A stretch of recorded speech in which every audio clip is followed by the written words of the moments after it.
Why don't you sing? I glance up. Sorry? You heard me, fella. Why don't you sing with us? He's a young lad, a scrappy pup of a soldier. Too much hair, too much talk, and too much misused energy. I shift my feet to make a groove in the mud.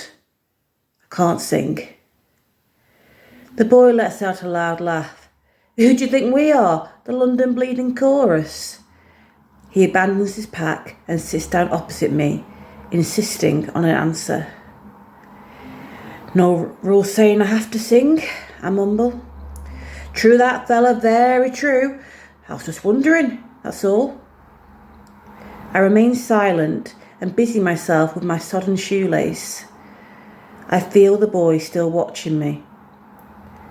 Might make you feel better. What? Singing. I give an inward sigh. It's a good thing to sing a good old British song, the boy continued, apparently oblivious to my discomfort. Good for the blood. I pause and look up. It's Irish. You what? Irish. The song you were singing. Tipperary. Irish. The boy looks momentarily crestfallen, but quickly turns on a smile. Ah, well, no wonder old Paddy sings it with such gusto then.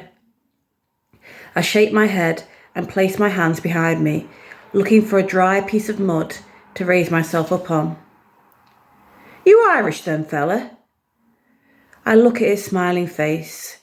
He looks no older than 18. Eager. He must be one of the new ones. Far too much energy. Far too much light in his eyes. I shake my head. No. Oh. I look down the centre of the trench to the laughter of the new recruits. He follows my gaze. How did you know that then? Know what?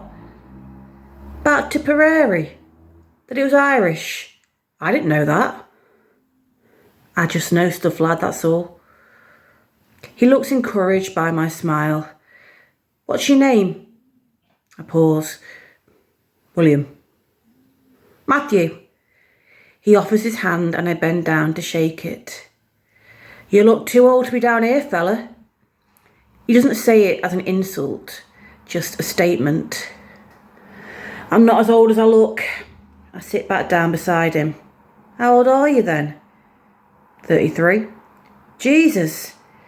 He hands me a tin cup of water. You look older. I've been here too long. When are you next due leave? I shrug. Not sure. I'm counting the days, me. 6 weeks, 2 days. Nearly 1 day.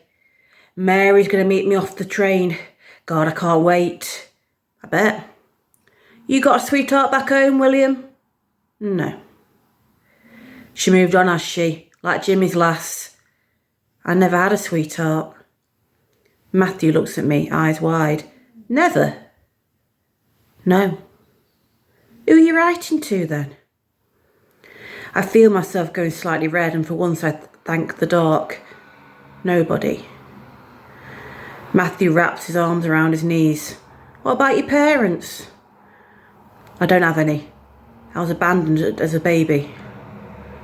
Matthew becomes apparently fascinated by a piece of mud stuck to the bottom of his mug. His forehead creases in concentration as he tries to peel it off. He carefully sets it back down and turns back to me. You're an orphan. Matthew says this very quietly, his eyes fixed on me. I nod once. Well, where are you from? I shake my head. Nowhere long enough to call home.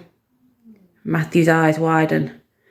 This is the longest place I've ever lived anywhere, this sodden hole.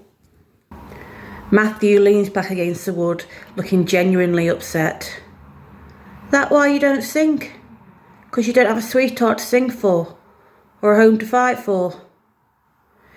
He wipes a dirty hand across his mouth, his eyes wide. God, it must be awful, fella. Must be truly awful when the post comes. I live for that moment, fella, live for it. Makes no difference to me. I've never known any different. Saddest thing I've heard since I got here, William. I heard some sad things. I stand up quickly, my legs slipping slightly in the mud. I don't welcome sympathy. I write to you, William. I pause. What? You heard me. When I go home, in 6 weeks, nearly one day, I write to you. I'm no poet and I'm no sweetheart, but I write just to say hello.